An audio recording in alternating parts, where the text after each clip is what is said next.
Welcome to another episode of War Hero to Superhero, helping military veterans and first responders transform their lives from the prayer room to the boardroom. We have a special guest because most of the time we're interviewing military veterans and first responders making that transformation. But tonight we have a special guest and a good friend, Eric Ranks. He is a great patriot who brings veterans together and continues to serve our community, even though he's never served a single day, doesn't have a DD-214, and he has only a connection that he will go over and talk about that's very slight in his life. So we're going to bring him to the stage, and he's going to go over and share his story. Hey, Eric, do you have you? Yeah, wonderful. Thank you for having me here today, Daniel. Awesome. So you're one of my few patriots that I have on here that you go over and help to bring our veterans together. So I want you to share what inspired you to stay connected to the military, even though you have just the patriot role. It's a very powerful role, but it's a different role than what we normally interview. Yeah, no, I appreciate that. I started, I'm a military dependent. So when he says patriot, I am a patriot, but I'm also a military dependent, depending on what you consider the word patriot. But what inspired me to serve that community is a combination of two things. One, my life, which is filled with a lot of severe health traumas from leukemia, internal bleeding, ruptured esophagus, things like that. And growing up with those challenges, it put me in some challenging times with mental health and suicide. And also living in a household where my dad was a clinical and neurological psychologist, and mental health was always a topic of conversation in our house. And so after he retired from the Air Force, I kind of had put the military aside for a while. And then I had friends come back from Iraq and Afghanistan as I got older, and they suffered really bad with PTSD issues that were affecting their career and their family. And they just weren't getting the help that they needed. And I myself am never going to claim that I understand the same mental health struggles that our military community faces, and PTSD issues, things like that. But I do understand with the trials and tribulations with the health I've gone through, and both physically and mentally, what it's like to be experiencing those and be in a suicidal state. And so I left corporate America in 2012 to start a nonprofit focused on our veterans and first responders, and I've been down that journey ever since. It must have been very difficult, mental health, PTSD, having the military dependent background, and then going over and leaving corporate and serving us, because at that time, most people would think, take care of yourself. So I want to go dive in a little bit more about that backstory about serving the veterans, because were you at a state that veterans were helping you? Did you see just the link because of your dad in the military community? I'm just like you to expand a little bit on that. It's really driven by just the fact that I felt like they weren't getting supported. They weren't getting the resources through the VA that they needed. And I also, around year or two before that, had become close with a gentleman that was quite a bit older than me that served in Vietnam, who he suffered from Agent Orange issues. And this is back 2010, 2011. And his legs would split open and constantly bleed, and he'd have to have surgeries constantly for it.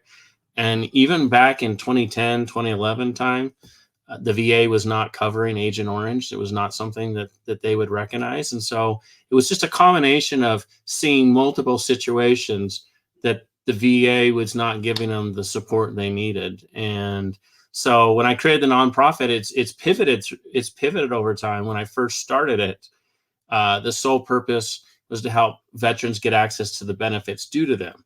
A lot of people think, oh, this person served. They've got access to all these great benefits, when they transition.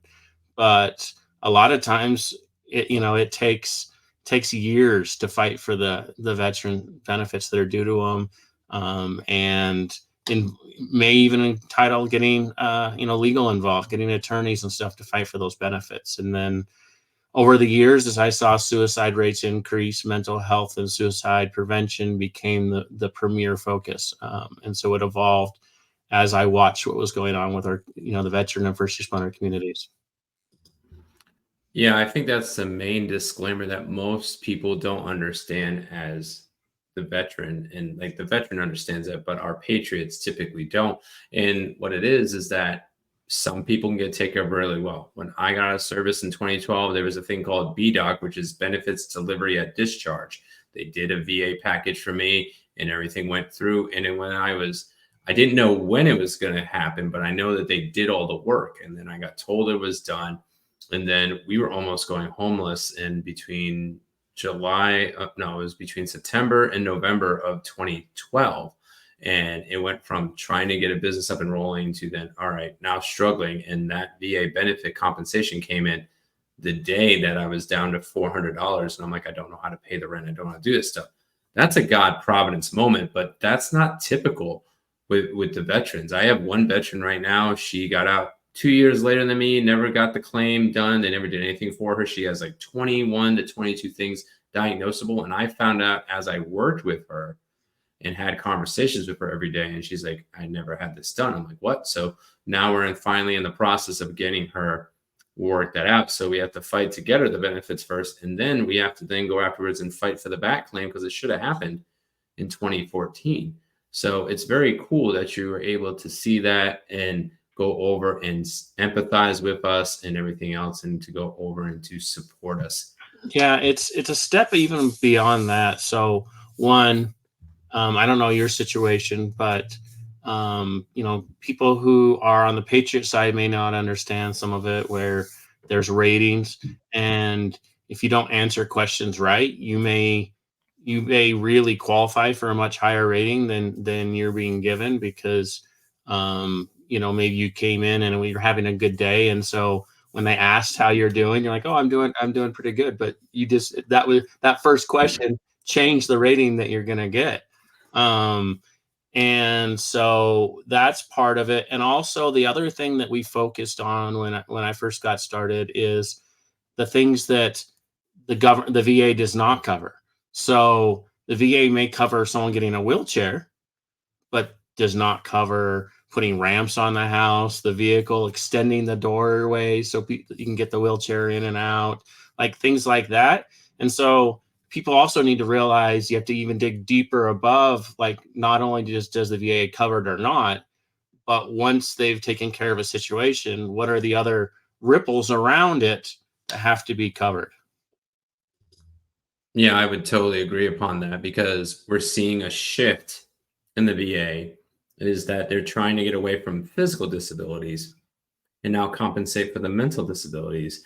So we even have VA seasons, in a sense that, okay, we had a lot of physically hurt 2003 to 2012. You had Agent Orange, all those things. The PACT Act has now kicked in, and now people are trying to get those claims in. I didn't even know I was part of it until a couple months ago, so I'm redoing my claim in that particular. But they're trying to now link more of the mental health, and at least what's the words on the street is they want to put more emphasis on the mental health, so you get more compensation. But then, like, now they're gonna be like, oh, you have tinnitus. Do you have something linked to why you have tinnitus? No, I just have ringing in the ear. I don't have anything diagnosable. Okay, we're going to take that off. So as patriots are going over and seeing our veterans, when I know it's a small audience, is that sometimes they could be having the hurts, and because of the system not answering it right or not having the right links, they could be waiting years to decades. So transitioning into our next question, how was the transition? Because you were a male dependent pretty much until probably 18, maybe a little older.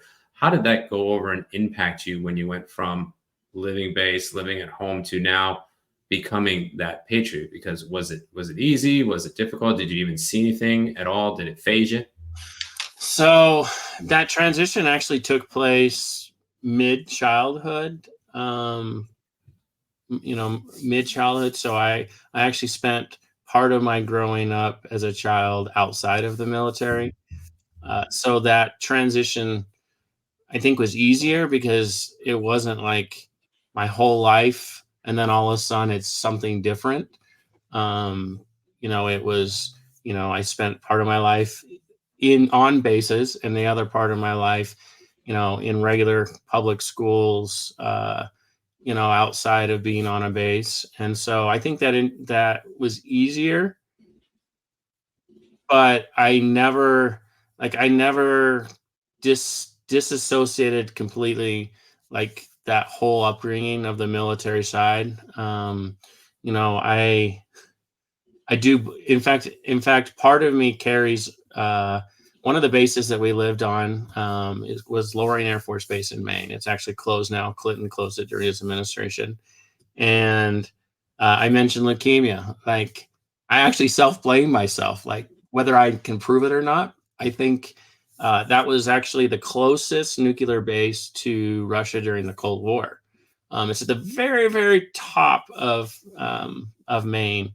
And as a kid, you do stupid things, and some of those areas that were restricted that you weren't supposed to be, where they would do testing and like that, those are actually some of the best places to take your little dirt bike and jump the little hills and stuff like that.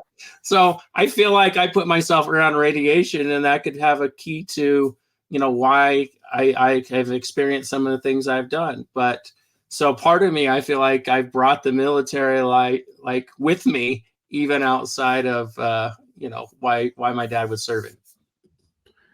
Yeah, that is unique to say the least. I've heard some bases. I know one veteran 4 years in California. That place is can't even go on the installation for like the next 50 to 100 years. It was out in California. And then she's wondering why do I have these struggles now? I'm like, you basically worked on a toxic waste dump Yeah. for X amount of years. And she was in the Navy at the time. And I was like, now she does things that are totally office related. So every once in a while that she mentions it, I totally forget. I'm like, oh yeah, you were Navy and Air Force, and you were near these things. And sometimes you don't even realize where you're at. Like the burn pits for me, I didn't even know I was at the burn pits. And so I started looking at the PACT Act, and it's like, oh, these countries. Whoops. I Yeah. didn't even know. I'm thinking like the stand places. I wasn't near the stand places, but they're like, oh, these places. And I'm like, really? So sometimes you just never know. Sometimes you might be getting some sweet jumps on a bike, and sometimes you might be just walking to work like I was, and not even knowing like every day that I was walking through some really nasty stuff. Yeah, and Loring was exactly what you just mentioned. Um, the land for a long time could not be repurposed because it was so toxic. Now there's a Air Force museum there, but that's the only thing there on all the land.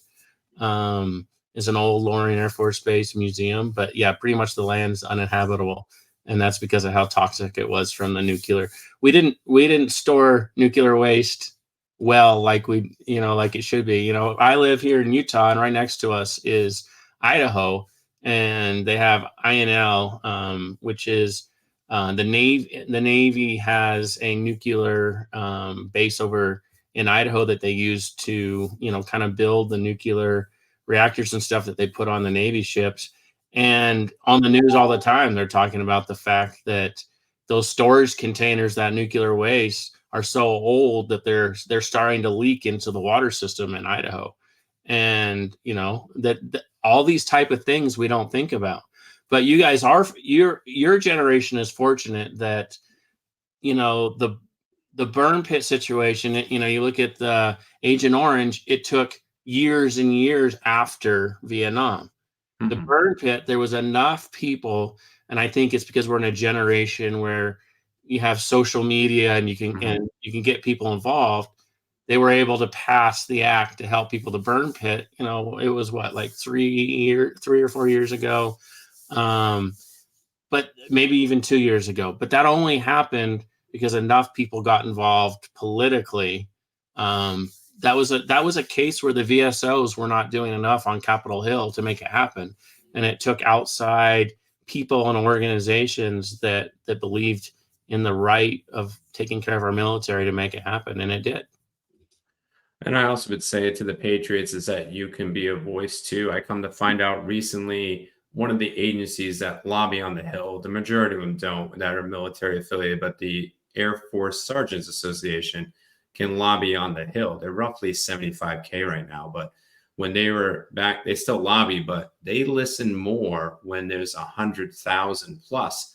So if you patriots are listening and you have your veteran friends and coworkers and dependent spouses or whatever the relationship is, that you can be a voice, and when they get to 100,000 voices or more, they have to listen to it. There's an average about 17,000 per year pieces of legislation going through the House and the Senate from one stint to the other, and the majority of them we don't hear about.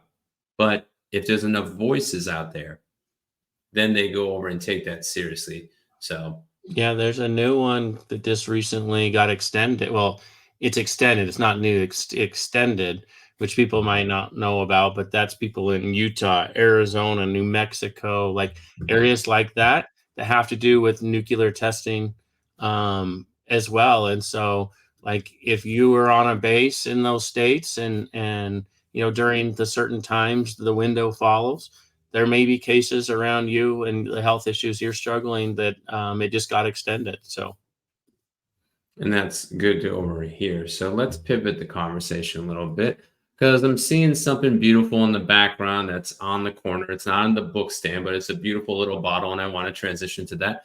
What made you pivot to serve your current community, and how are you doing that? And if you want to bring up the model right behind you, that would be great. You know what I'm talking about. well, first, how I'm serving the community, I guess I'll first start before I mention that with the nonprofit, which is the Veterans Connection, and it's that name because originally it was for helping veterans get access to benefits, but now that organization is expanded to include first responders as well. But the name, of course, stayed the same. And that we help the communities through a 4-phase approach on the nonprofit side, which the first one is connection. How do you help rebuild brotherhood, sisterhood bond? How do you help vets not self-isolate because they feel like people don't understand what they're going through and dealing with?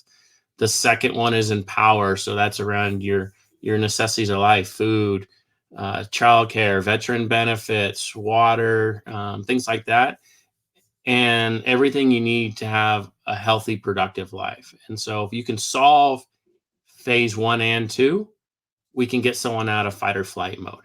And you can't really start a healing journey until you can get someone out of fight or flight mode. And then the third phase is align, which that's all your alternative natural health solutions. So we have partners that do equine therapy, PTSD service dogs, EMDR, yoga, tapping, like all kinds of alternative resources that are not offered through the VA. And then our fourth one is Thrive, and that's veterans and first responders giving back to each other. And the nonprofit's very unique because we take a whole holistic approach to mental health and suicide prevention, but we know that that's such a big task that us as one organization can't do it at all. So we actually go out of our way to vet and partner with other nonprofits and for-profit companies, where a lot of other nonprofits are really reserved and feel like, hey, we're all going to compete against the same donor dollars. I've taken a different approach of the only way this is going to be solved is if we do work together. And it's not right for somebody who needs help to try to weave through thousands of organizations out there trying to figure out what's working and who do I work with, who do I don't. Like, they need to have a couple of resources they can go to and be connected to the right resources. And then from there, he mentioned the bottle. There's probably one with the background's easier to read on camera, but I created in 2021 a company called 22 Salute, and the purpose of that organization was really to help raise funds for the nonprofit. It was created as a social enterprise because, again, my goal isn't to try to take donation dollars from another nonprofit. Like, I want to be self-sustainable and grow and help as many people as possible. And so I would rather, which we do often, I would rather help put money into other nonprofits in addition to what we're doing internally because I'm bringing in revenue sources from outside, which is what 22 Salute was created for. And anyone who's listening outside of the military community probably knows it really well. But that 22 is the number that the Department of Defense says is the average amount of suicides that happen per day. Now, if you look at the actual numbers, it's actually probably closer to 40 to 60. Nobody knows the exact number, but the Department of Defense study is only based on about 6 states. And so when you go and extrapolate that across a bigger thing, it's much higher than the 22. But I'm not a rich individual. I'm not going to try to rebrand what the military and Department of Defense is saying 22 with their, and push-ups and all. Like 22 is everywhere. I'm not going to try to spend money to rebrand that. But I wanted to go. So our coffee, we did coffee and alcohol. And, one thing that people are going to say is, okay, you're a company focused on mental health and suicide prevention. Why the heck would you launch an alcohol brand? I like to address this. Like there was a lot of thought about, do I do this? And if I do, can it make a difference? And so first, everything that went into the product was very purposeful. You have the 22 on the front. We tell the suicide story very clearly. We are the first and only to this day spirits company that has the suicide crisis line on the back of all of our products. This is the story of what's going on in veteran and first responders when it comes to suicide. On the first responder side, it's an average of 10 times higher than a traditional regular consumer. Consumer's not the right word, but basically, just somebody walking down the street, a veteran's 10 times more likely to take their life than that person that they just walked by. That's a better way to say it. So everything we do, it's a 1 liter bottle because there's 22 shots in a 1 liter bottle, which we trademarked as Salute shots. Everything we do is very purposeful, but the biggest reason why I made the choice to go ahead and move forward with alcohol is people suffer in silence. And if somebody's at that point where they're going to take their life, and they do take their life, somebody probably didn't get in front of them. Like they literally were by themselves. When someone's lonely, that's when their demons take over in their mind. And so my hope is that if they use alcohol as a coping mechanism, that when they walk in somewhere, whether it's a bar, a restaurant, a grocery store, liquor store, wherever they can buy their alcohol across the country, and they're in a mindset that's not a positive mindset, that they see our product, understand what we stand for, and they turn around and walk out. They don't buy our product. They don't buy anyone else's. Or if they happen to have our product, they pick it up and they realize what it's about and they see the suicide crisis line. They call or they scan the QR code. The QR code takes you right to our website. On the bottom of our website on a cell phone, there's one button click to call the suicide crisis line, one button click to start a text conversation with the suicide crisis line, and there's one more way to connect with them. I can't remember what it is. But basically, we make it easy for people to get help at the time they need it. And I didn't know any other way to take a product that gets used in a negative way that can get in front of them when they need it the most, in their darkest hour. And so 22 Salute is not just a funding vehicle. It's also a vehicle that my hope is that I don't sell a product and instead save a life. No, I think that's huge as an entrepreneur in that particular regard, that you're taking the risk and going over and putting so much effort and so much time and everything else. And your goal is to transform lives with something that someone could use to destroy their lives. They're going to get alcohol no matter what. You go into the stores and everything else. I almost want to do an informal survey tomorrow and go look through all the bottles at the class 6 and go see if there's any type of messaging at all. There's not. But Yeah. I can guarantee you there's not. Well, I'm going to go do that and make a little social pick of that because I want to go over and see myself just to give a testimony, like a true testimony. So I'm going to hit the class 6 tomorrow. I don't drink, but Until we can get into your class 6. exactly. So I'll go look into that. So yeah, I mean, that is a unique model to go over and do that. And you go over and do everything with like such quality and everything else. And it's such a beautiful brand. So I'm glad that you go over and serve our community. And speaking of fuel, not alcohol, but a different type of fuel, what is your secret fuel when the pressure and tough times come? Because I'm pretty sure it's not the bottle behind you. No, no, definitely not. I actually don't drink alcohol. Um, I focus on my health. I mentioned I have a lot of health challenges, and so I don't need alcohol in my life. Um, the things that fuel me when I'm under pressure. One, of course, number one, is God and my c- my goals and commitments that I've made between Him and I of what I want to do here on this life. Um, my wife, family comes second, and then making an impact on the world. And I, as I mentioned, I've dealt with a lot of mental health struggles, and I don't want other people to have to go through some of the torment that I put myself through. I mean, I've even gone as far as, which is kind of funny. It's kind of a funny story. I don't talk a lot about it a lot, but um, I've been so depressed that I even one time overdosed on antidepressants. An ambulance had to take me, get my stomach pumped, all these fun things.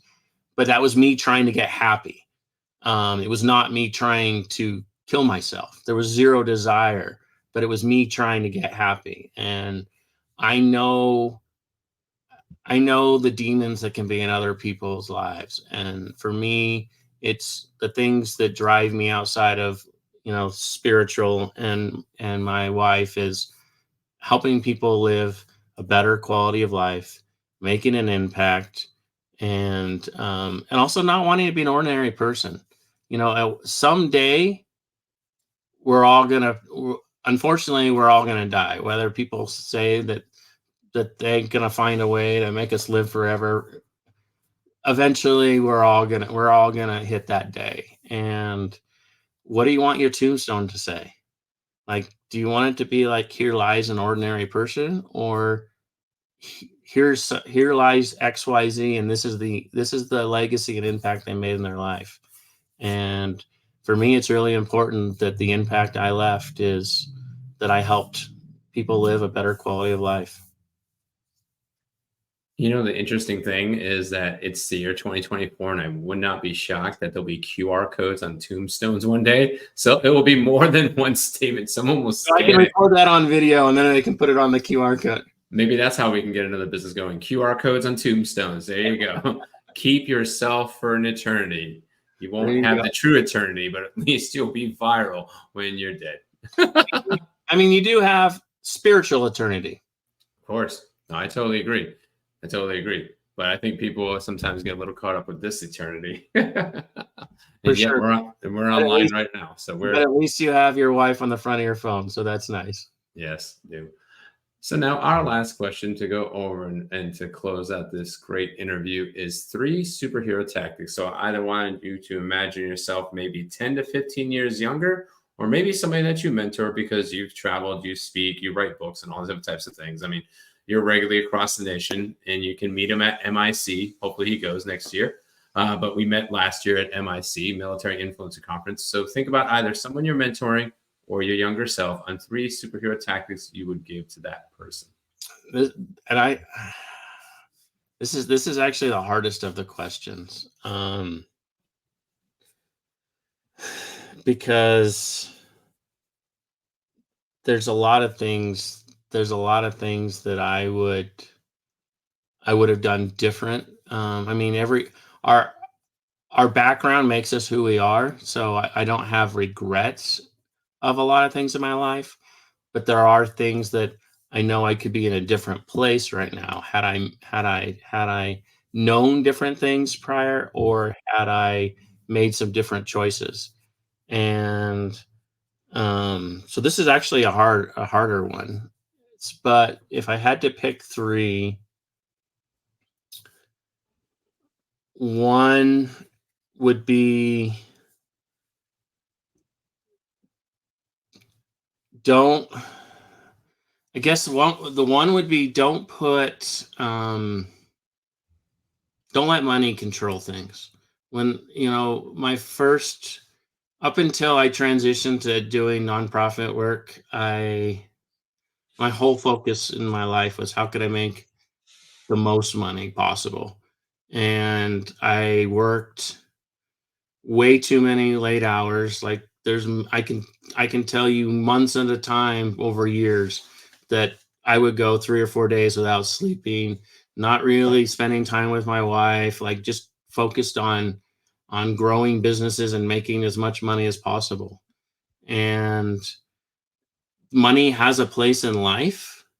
We can't function without it, but there's too many people personally, and as I've watched other people who have kind of gone through the same thing, you always get to a point where you regret the missed time and opportunities because you were just focused on money. And so that would be my number one, is is don't lose sight of what the priorities really are in life, and don't use money as a way to control, con- like feeling like that's the one and only. In fact, I'll give you a perfect example of a major regret. Um, there's a combination of two things. My wife and I don't talk about this at all. Actually, this will be the first podcast I have ever publicly talked about. It's not in a book or anything. Um, my wife and I don't have kids. Danielle knows this because we talked in Vegas, at a military influencer conference. There was two reasons for it. One, we both went through some health challenges that kind of delayed things, but the other one was, I was stuck in my mind. It was literally, I was stuck in my mind that I needed to be making X amount of dollars before I would I would have kids, because I wanted to be the father that was always there to pick them up, take them to school, go to all their events. Like, I didn't I had decided in my mind I wasn't going to have kids until I basically could control my own schedule, because I was making X amount of money. And now I'm 46 years old, and we're past the point of having kids. Like, that's a major regret. And that's a lesson I learned, because I let the fantasy of what money needs to be affect my life. So that's a big one. A second one, and my wife probably kill me for talking about that publicly. Uh, the second one, which I'll try to be shorter in my answer. The second one, it would be, take time to figure out what's meaningful to you. Like, what if you took money out of the equation? Like, if money didn't exist, like, what would you get up every day to do?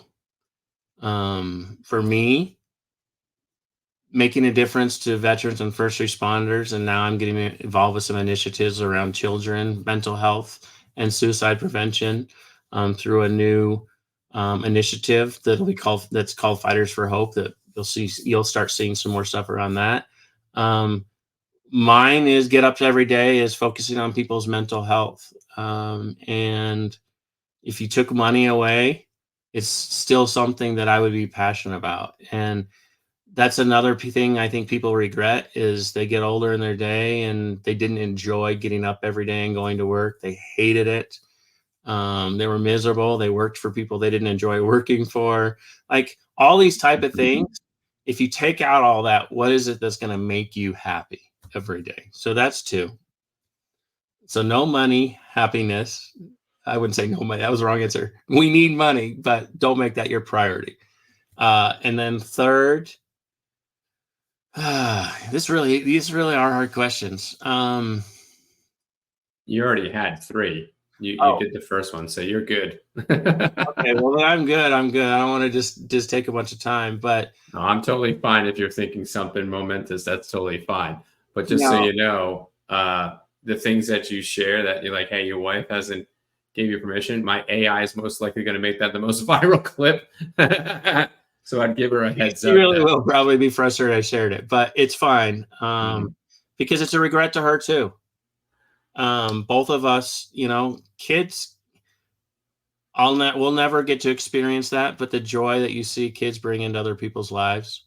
Um, You'll never make it there fiscally because when I started, all I had is like it was an E5. I was making 55, and then I'm making about 71, 72 now. It's like if you decide based on finances, you'll never get there because I know people that have 100, 150, 200,000, and they just, yeah, you never get there. So you just serve at what you got. So, I mean, but that's wise that you at least even realize that. Some people, I have friends that are in their 70s and 80s and now regretting. They didn't think about that themselves either. They said they didn't have regrets when they known us when we had young kids, but now they see our kids in their teens and they're in their 70s and 80s.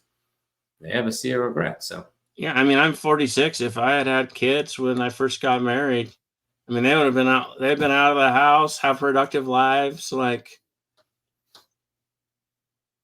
yeah. yeah.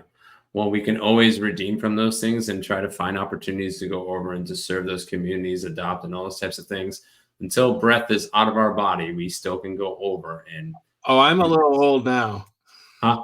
I'm a little old now. At 46, you bring a kid into the house.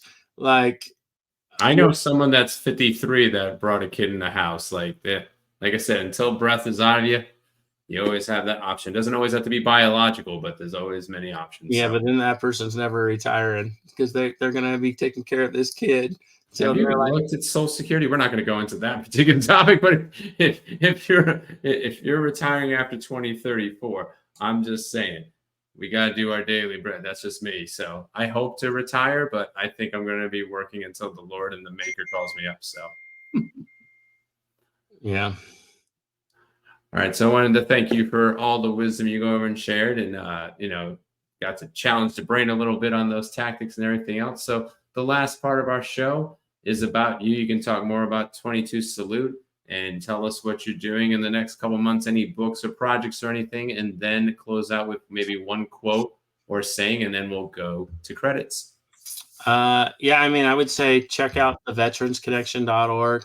If you want to, you're a veteran or first responder and looking for either organizations to get involved with or looking for help in different areas. One of the big initiatives we're fundraising this year for is a goal to replace 50 service dogs. Service dogs have been proven to be one of the most effective therapies. And so, yeah, we're fundraising on the Veteran Connection side to place 50 service dogs this year. 22 Salute. Check us out. We sell our spirits direct to door to 47 states. We sell our coffee on Amazon.com, Walmart.com, through our own website. Our coffee is high altitude specialty coffee. It's the top 1% to 2% of coffee beans in the world. So check that out. And knowing that a percentage of that goes back into the nonprofit. And then stay tuned for Fighters for Hope. The way you'll find, I'm not going to get into Fighters for Hope and the Veterans Connection because the social media, the Veteran Connection, that was started in 2012. And back then I wasn't smart enough to think of the new platforms that were coming. And so not all the social medias match, but 22 Salute, it's consistent. It's at 22 Salute Bevco, and Fighters for Hope. We're building those right now. But what Fighters for Hope is, just so you guys know what's coming, is we're going to go city by city and talk about suicide and mental health. We've got a 5-time world kickboxing champion. That's a big piece of that initiative. And he'll be talking about taking the fight from the ring to help children with mental health and suicide prevention. So there's going to be a lot more coming out about that. And so I'm super excited. Like, you can export all those ways. I'm have 4 books that I've co-authored. Um, the one, 2 of them talk about my health journey. If you're interested in learning more of that, there's Boundless Success with Eric Ranks that's on Amazon. And also, um, what's the one that we just did?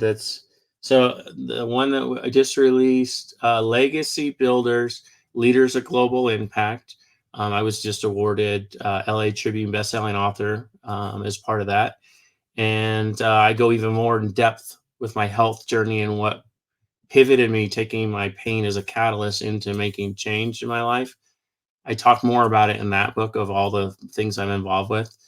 And so check out that. And then, you asked for one thing that I leave, like a motto or something like that. And the one that I share with everybody, and it's how I sign my books, is dream bigger, live better.